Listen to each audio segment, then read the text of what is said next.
தை மாதம், ஆடி மாதம், மகாலய அமாவாசை என்னும் புரட்டாதி மாதத்தில் பித்ரு தர்ப்பணம் செய்து கொள்பவர்கள் அமாவாசைக்கு முன் 15 நாட்கள் இருந்து கணவன் மனைவி உறவு இருப்பவர்கள், புனிதமான தாம்பத்திய உறவில் இருப்பவர்கள் காலையில் அதே வஸ்திரத்திலும் ஸ்நானம் செய்யாமல் சூரிய பகவானை தரிசனம் செய்யக்கூடாது, அதாவது அவரை பார்க்கக்கூடாது. அப்படி பார்ப்பவர்கள் நீங்கள் பித்ரு தர்ப்பணம் செய்தாலும் அந்த பித்ரு தர்ப்பணம் தோஷம் உங்களை விட்டு போகாது, அதற்கு பலன் இருக்காது. ஆகையால் கணவன் மனைவி உறவாக இருப்பவர்கள் காலையில் எழுந்து அதே ஆடையில் சூரிய பகவானை தரிசிக்கக்கூடாது, ஸ்நானம் செய்யாமல் தரிசிக்கக்கூடாது.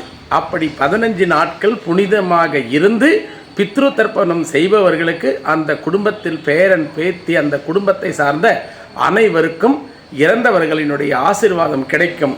இது கண்டிப்பாக நன்மையாக நடக்கும்.